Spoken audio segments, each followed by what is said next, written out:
Ah, the Mario spin-off games. In my youth, those games were some of my favorite casual ones, letting you play as all the characters of the Mario series, and be able to do so in accessible, wonky, and overall memorable gameplay.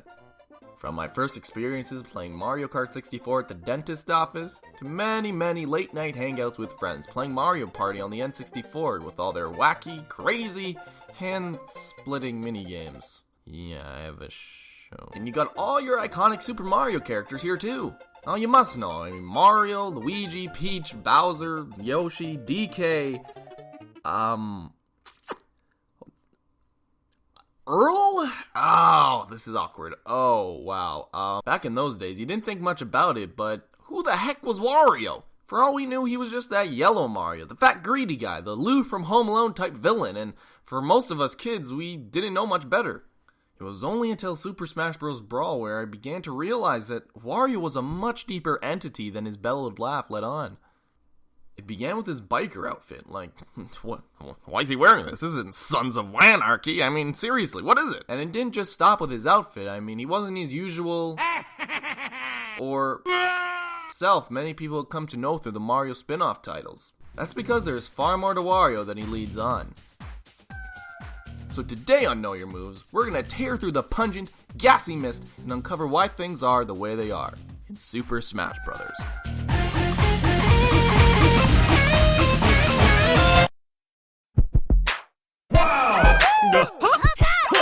Come on, bitch! It's Sonic Speed!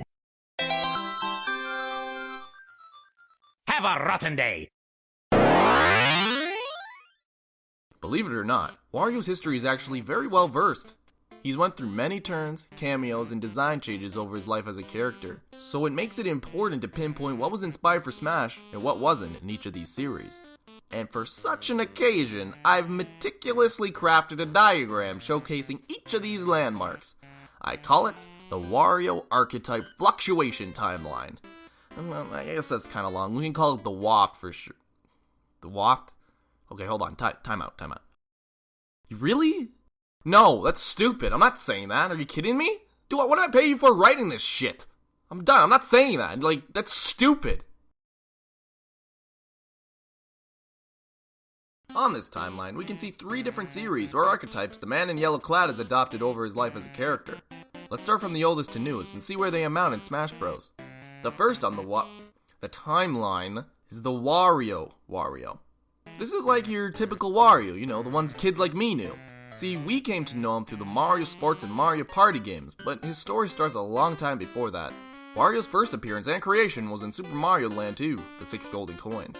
He was, you guessed it, the final boss, and ironically, had a bit of a passive-aggressive nature to why he was created. See, the developers of Mario Land 2 had their jimmies in a rustle developing someone else's gaming character because, well, they didn't make Mario games. I think they made Metroid or something. So, as a result, they created this parody / imitation / F you Nintendo, this is what you get. And they didn't just name him Wario because it's an M upside down or because they wanted to induce subliminal messages of war into the youth of the 90s.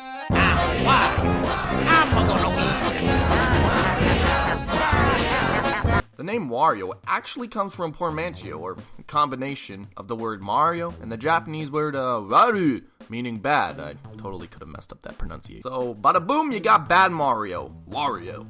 Now, whether or not this means bad like, or bad like, is really up for debate. I mean, it could go both ways, really. But no matter what he became, Wario proved himself a staple Mario character, and made appearances and cameos in Mario Sports, made an appearance in a Bomberman title, and hell, had a comic with Mario.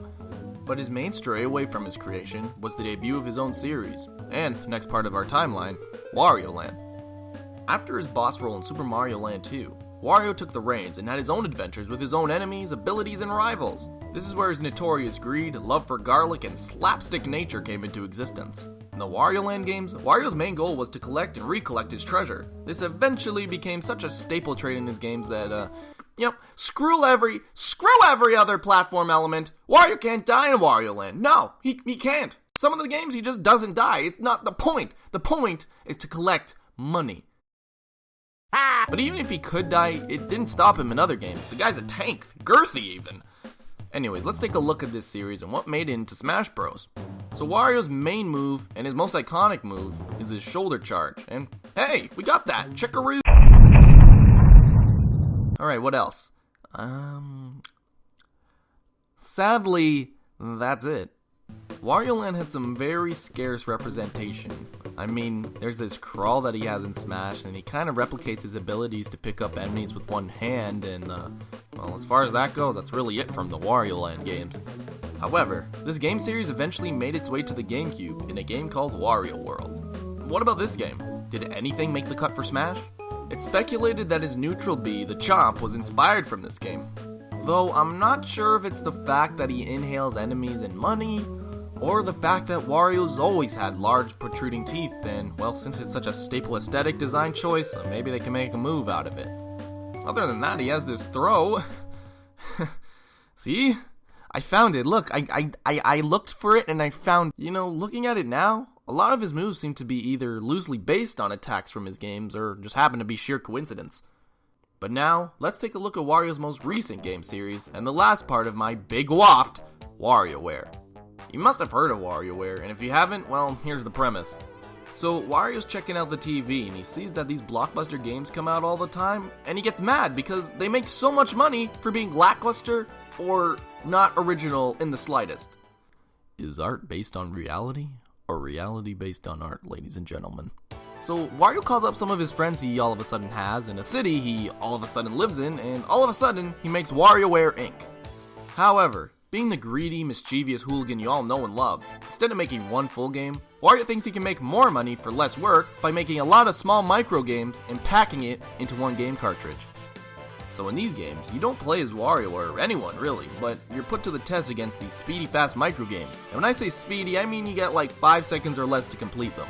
So wait a second, how would they pull moves from a game where Wario's not even playable? I mean, WarioWare is where they pulled the side B, the bike, and his final smash is based on his transformation Wario Man. But other than that, what about his moveset?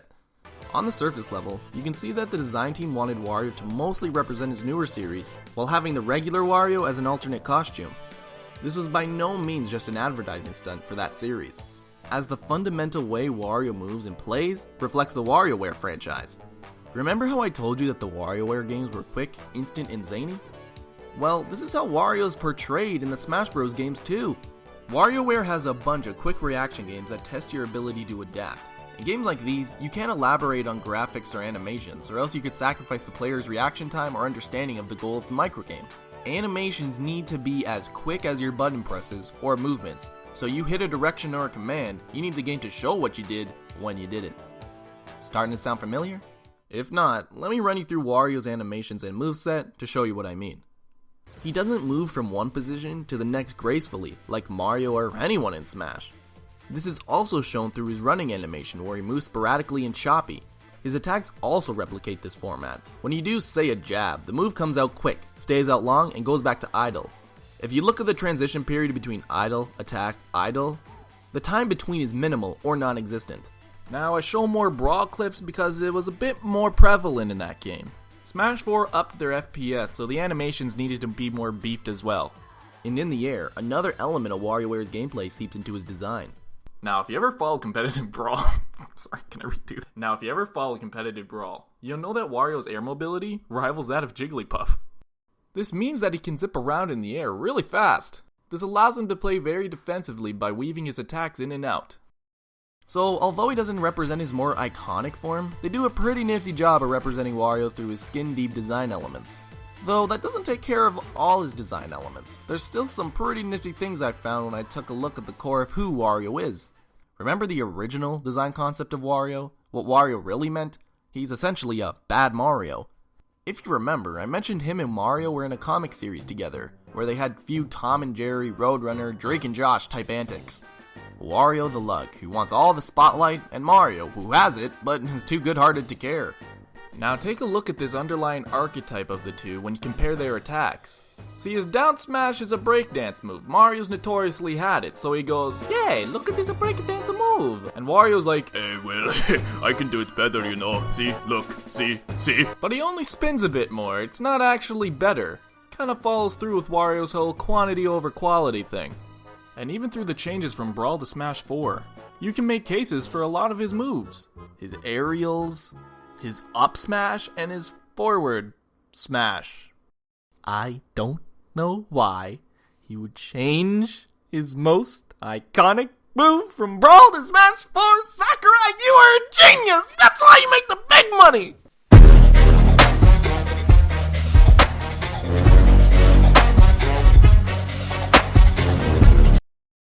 So, to sum it up, Wario's moveset is the amalgamation of many of his canonical appearances. Though it has an abundance of inspiration from WarioWare, it gives a few nods to the traditional Wario. Many people were upset with his moveset, or portrayal of Wario, because it didn't capture the greedy, narcissistic nature of the character, and rather, made him a fart joke-induced stooge. This may be a bit, taboo to say, but you must have heard of Project M. If you're looking for a moveset that's more Wario Land and less WarioWare, that's the Wario for you. It's got many staple attributes found from those games. It had me smiling a few times with its few hidden nods. But what do I know, right? What do you guys think about Wario and his moveset? Is this Wario your kind of man? Let me know in the comments. Anyways, thanks for watching, y'all. I'm glad you liked this series. If you want me to do a character, let me know below. So anyways, this has been Alax, and I'll see you on the flip side, guys.